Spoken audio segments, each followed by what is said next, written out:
Llegamos ahora al capítulo 7 de este segundo libro de Crónicas.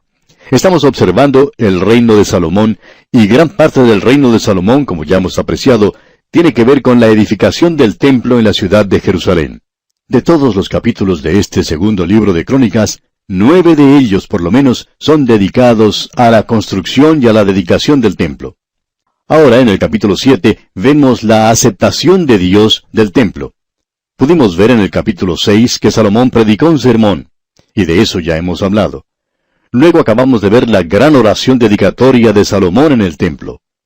Y ahora llegamos a la respuesta de Dios a todo esto. Leamos el primer versículo de este capítulo 7 del segundo libro de Crónicas.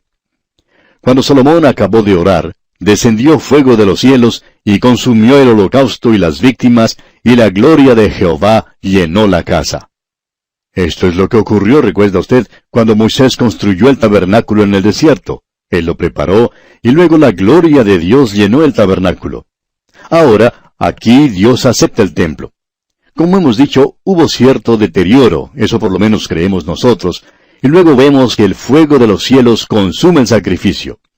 Quiere decir esto que el juicio de Dios ha caído sobre el pecado, todo eso señalando hacia la venida de Cristo. Y en base a eso, Él acepta el templo. No lo acepta porque es hermoso, aunque en realidad lo era. Tampoco lo aceptó porque demostrara un gran desembolso de riquezas, aun cuando eso también era cierto. Él lo aceptó por la razón fundamental de que está señalando hacia Cristo Jesús. Y es su sacrificio realmente lo que lo hace aceptable ante Dios. Y por tanto, Dios lo recibe. Y dice aquí el versículo 1, y la gloria del Señor llenó la casa. Esta gente pudo apreciar visiblemente la presencia de Dios. Hemos visto ya en nuestro estudio de la epístola del apóstol Pablo a los romanos que Pablo hace la pregunta, ¿quiénes son los israelitas? Y luego él da 8 clases de identificaciones. Una de ellas era que ellos habían tenido la gloria. Ningún otro pueblo ha tenido la presencia visible de Dios excepto ellos. Y ahora leemos en los versículos 2 y 3 de este capítulo 7 del segundo libro de Crónicas, y no podían entrar los sacerdotes en la casa de Jehová, porque la gloria de Jehová había llenado la casa de Jehová. Cuando vieron todos los hijos de Israel descender el fuego y la gloria de Jehová sobre la casa, se postraron sobre sus rostros en el pavimento, y adoraron, y alabaron a Jehová, diciendo, porque Él es bueno, y su misericordia es para siempre. Esa es una expresión, amigo oyente, que espero llegue a formar parte de su vocabulario, que usted pueda decir de vez en cuando, porque Él es bueno, y su misericordia es para siempre. Usted recordará que el salmista dijo, alabad a Jehová porque Él es bueno, porque para siempre es su misericordia. Díganlo los redimidos de Jehová. Amigo oyente, si usted y yo no somos creyentes que hablamos, no habrá alguien que lo haga en nuestro lugar. No hay ninguna persona envuelta en la política, ninguna en las capitales de nuestros países, o aún en las gobernaciones o alcaldías, que se vayan a detener a decir, Dios es bueno. Lo que ellos dicen es simplemente que ellos son grandes personas y todo lo que su partido está haciendo por su propio país. Y eso quiere decir a propósito que todos los partidos de estos días no están haciendo mucho tampoco. Pero nosotros volvemos a lo que se nos dice aquí, porque Él es bueno, díganlo los redimidos de Jehová. Eso fue en la dedicación del templo. Dios lo ha aceptado. Ahora en los versículos 4 y 5 de este capítulo 7, tenemos la siguiente declaración. Leamos estos 2 versículos. Entonces, el rey y todo el pueblo sacrificaron víctimas delante de Jehová. Y ofreció el rey Salomón en sacrificio 22,000 bueyes y 120,000 ovejas, y así dedicaron la casa de Dios, el rey y todo el pueblo. Los escépticos han criticado duramente la declaración que acabamos de leer. Ellos dicen primeramente que esta fue una ofrenda y un sacrificio extravagante.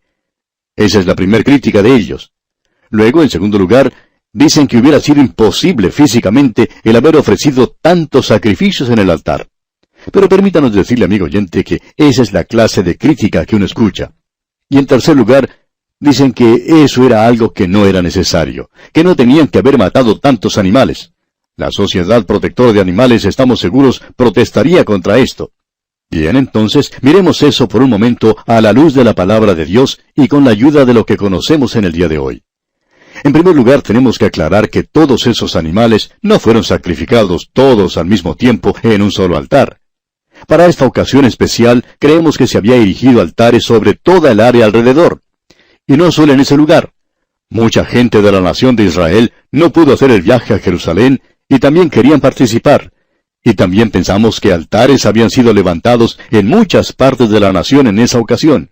Así es que debemos poner todo esto junto y darnos cuenta que había muchos altares a través de toda la tierra ofreciendo sacrificios.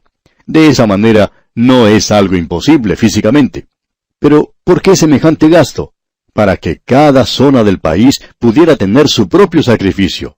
Era algo similar a lo que ocurrió cuando ellos salieron de la tierra de Egipto y hubo que sacrificar un cordero por cada familia. Por eso hubo que sacrificar a miles de esos animales en esa noche. Pero no era un gasto innecesario. En primer lugar, el significado primordial es que nos habla del sacrificio del Señor Jesucristo. Señala hacia Cristo. Y amigo oyente, fue Simón Pedro quien dijo que fue sangre preciosa la que Él derramó. Dijo Pedro, sabiendo que fuisteis rescatados, no con cosas corruptibles como oro y plata, sino con la sangre preciosa de Cristo. Y eso, amigo oyente, no es algo demasiado caro porque está señalando hacia Cristo Jesús mismo. Bien, vamos a detenernos aquí por hoy, amigo oyente, porque nuestro tiempo ya ha concluido. Continuaremos, Dios mediante, en nuestro próximo programa. Hasta encontrarnos de nuevo en este mismo punto del dial, que las bendiciones del Señor abunden en su vida, es nuestra oración. Continuamos hoy nuestro estudio en el capítulo 7 del segundo libro de Crónicas. Y en nuestro programa anterior, al terminar, estábamos hablando de las víctimas que sacrificaron el rey Salomón y todo el pueblo durante la dedicación del templo.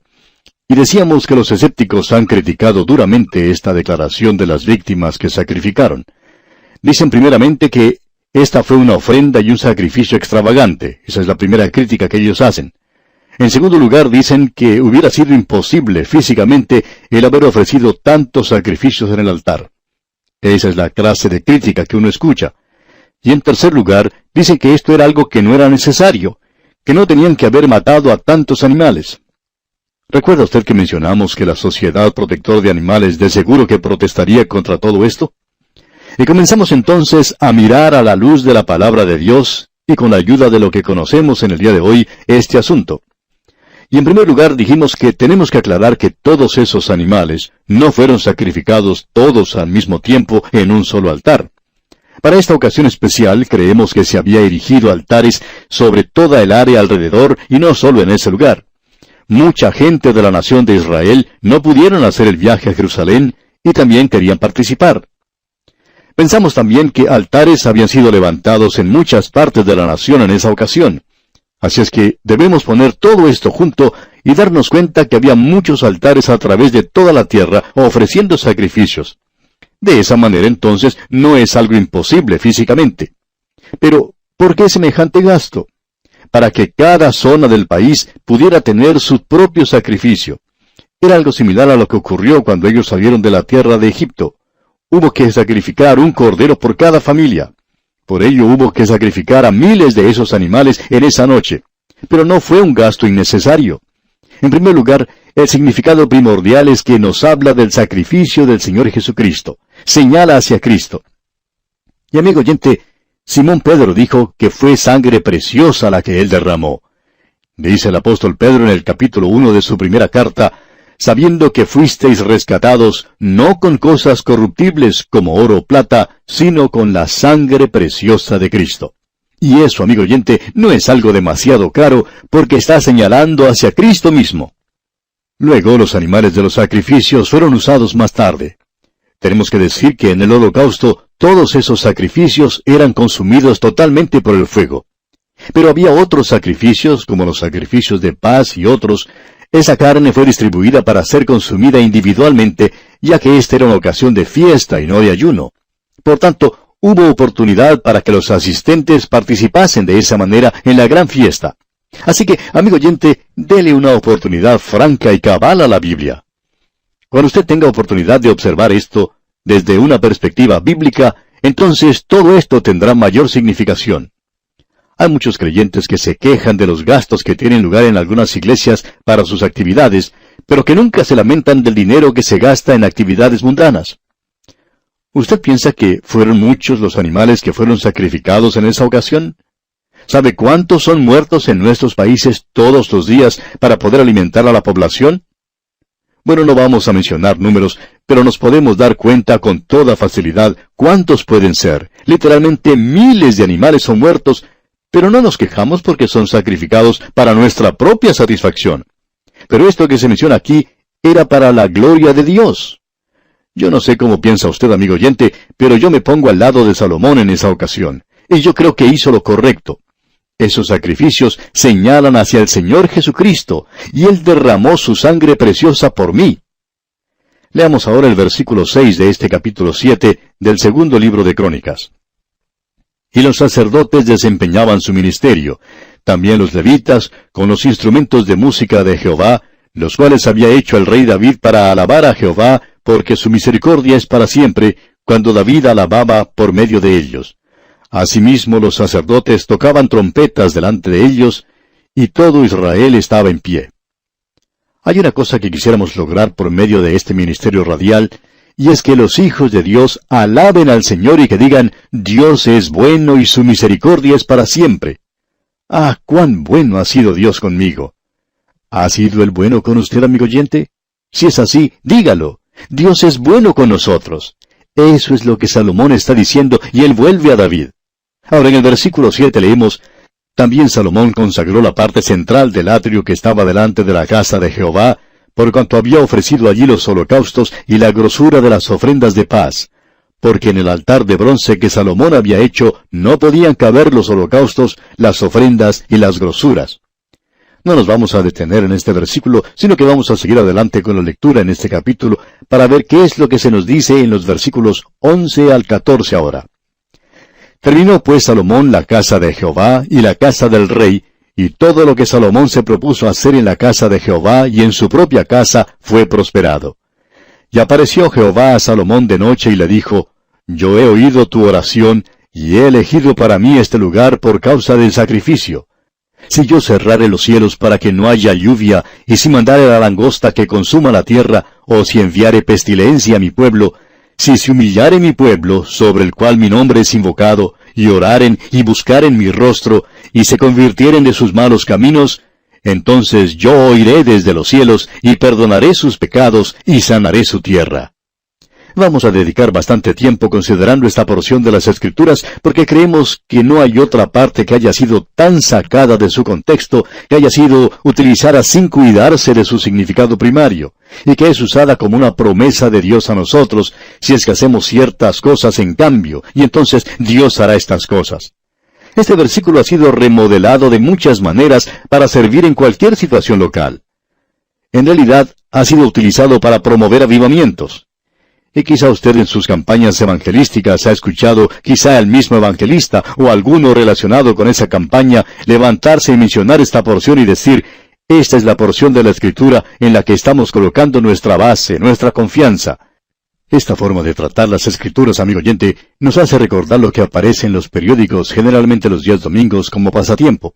Se nos muestra diferentes partes de la cabeza de diferentes personas. Por ejemplo, se nos muestra en un recuadro la cabellera de alguien. En otra parte se nos muestra los ojos, la nariz, la boca y así sucesivamente para ver quién es. Usted los pone todos juntos y puede terminar con la cara de una muchacha con bigotes o la de algún personaje conocido, siempre de barba, pero que en este recuadro aparece afeitado. Esa no es la manera de utilizar las Escrituras, amigo oyente. Este pasaje al que hacemos mención es quitado completamente de su contexto y colocado en una situación de nuestros días. Pero creemos nosotros que una cuidadosa consideración de este versículo, de esta porción, revela su ubicación y su contexto y su contenido que nos impide tomarlo como una cápsula y tragarlo sin ningún cuidado en cuanto a su real significado. Lo violentamos cuando lo sacamos de su lugar solo porque parece venir bien en relación con nuestros planes y dice lo que queremos decir. Ignoramos su propósito principal y le quitamos su vitalidad. Y por eso se convierte en algo verdaderamente sin sentido real. Y no podemos pensar en otro versículo tan mal utilizado como este. Queremos hablar en forma clara y precisa, amigo oyente. Somos de los que creen firmemente en la dispensación de Dios. Pensamos que es el único sistema que trata en forma consistente toda la Biblia. Le da un significado literal a la palabra de Dios y un significado verdadero a ella.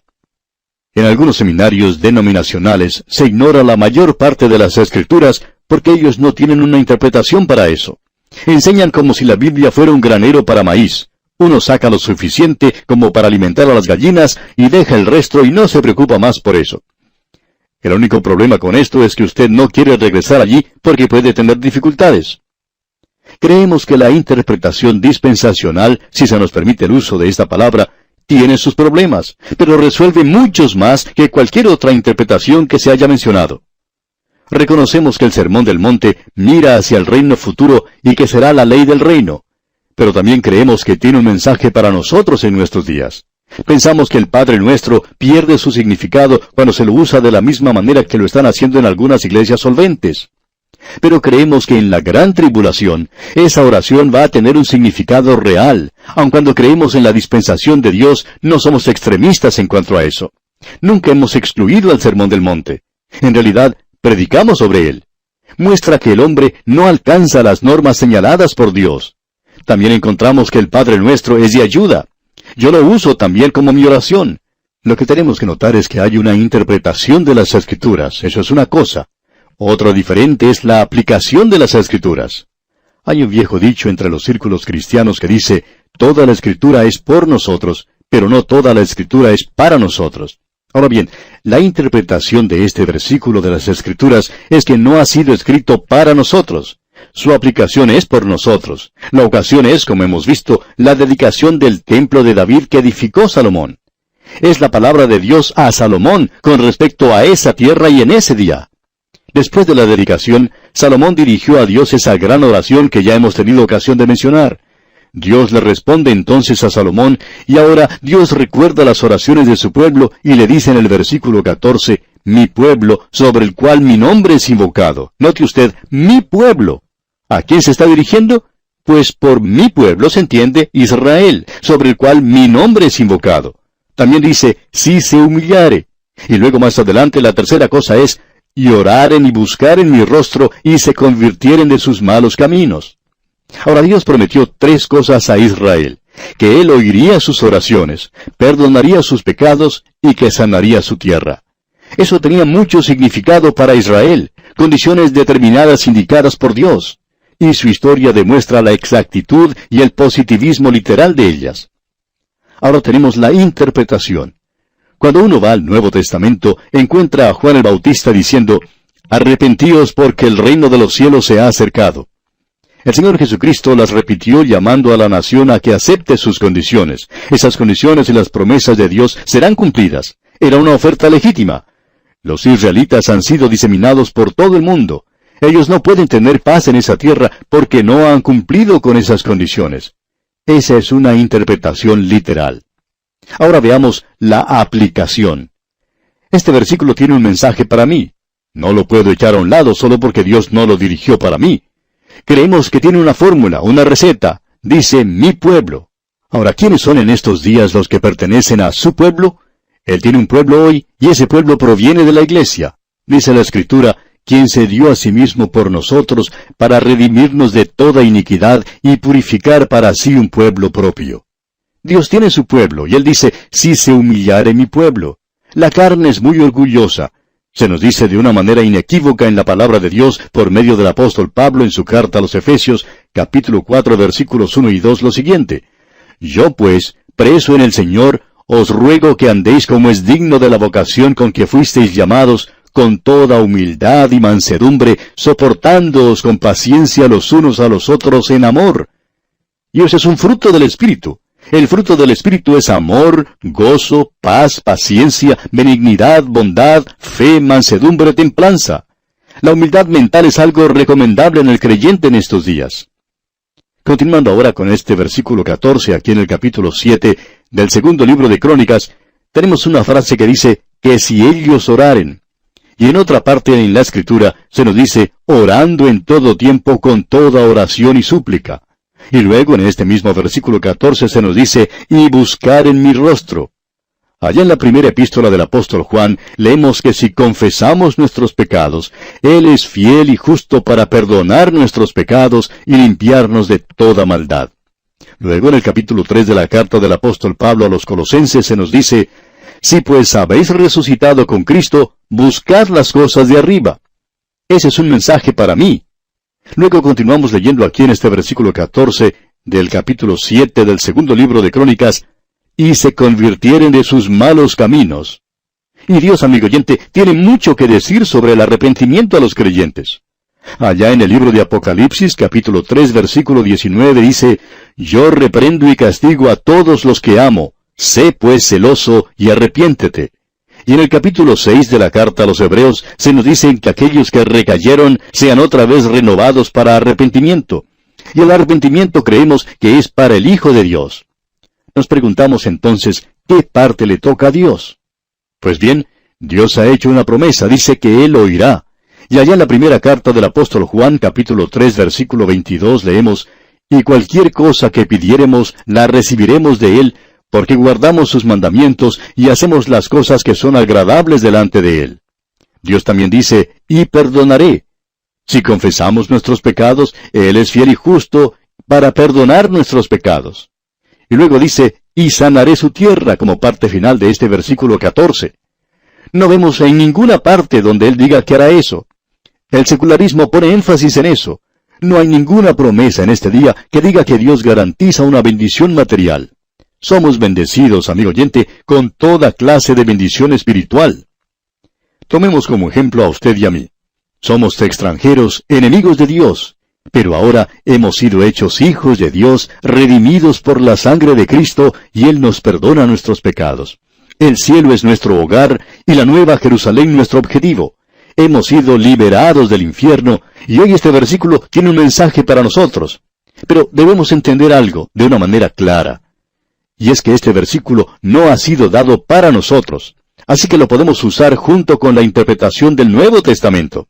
Amigo oyente, hemos pasado un poco de tiempo hablando de lo que dice este versículo 14, aquí en el capítulo 7 del segundo libro de Crónicas, y lo hemos hecho por la sencilla razón de que a menudo esta porción es sacada de su contexto y llevada a situaciones en las que estamos seguros no cuadra muy bien.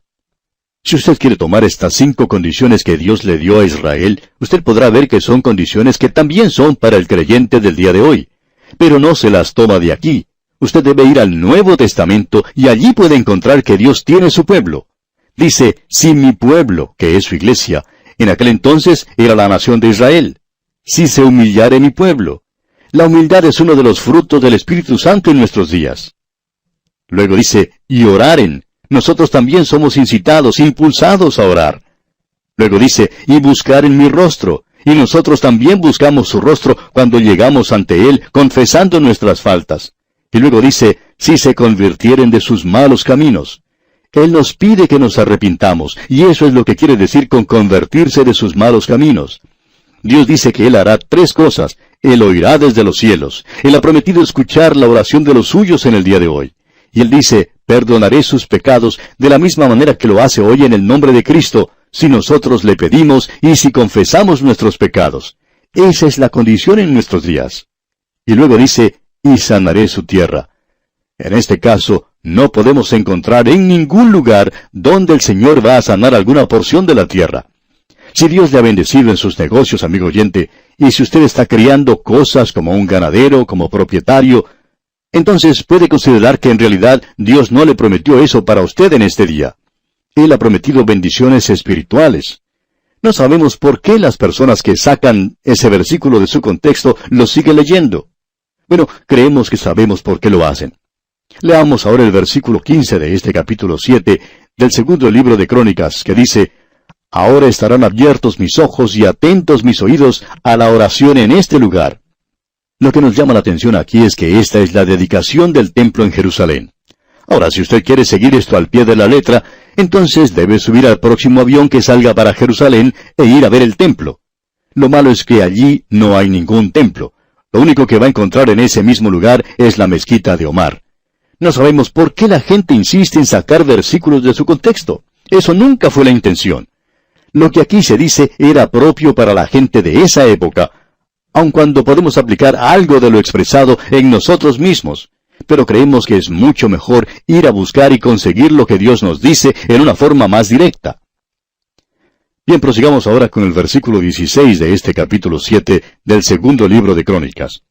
Porque ahora he elegido y santificado esta casa para que esté en ella mi nombre para siempre, y mis ojos y mi corazón estarán ahí para siempre.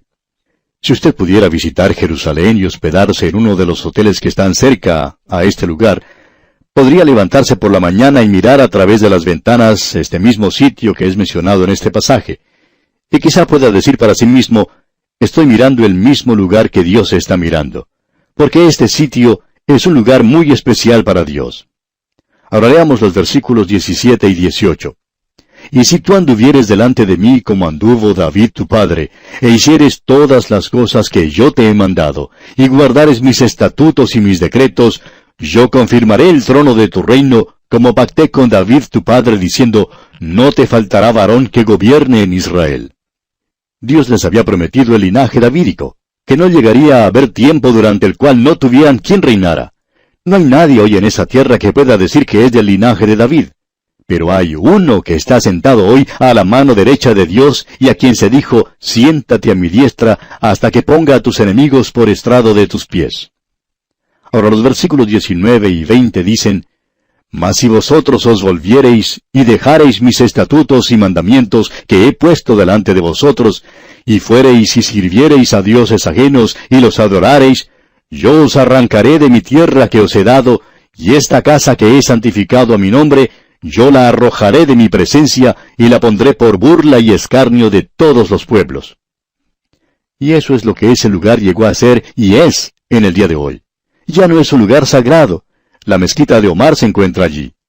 Luego leemos en el versículo 21, y esta casa que es tan excelsa será espanto a todo el que pasare y dirá, ¿por qué ha hecho así Jehová a esta tierra y a esta casa?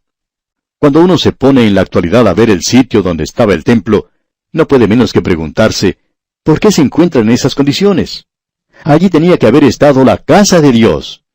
Sin embargo, en la actualidad solo se puede ver paganismo y barbarismo, como en cualquier otro lugar de la tierra.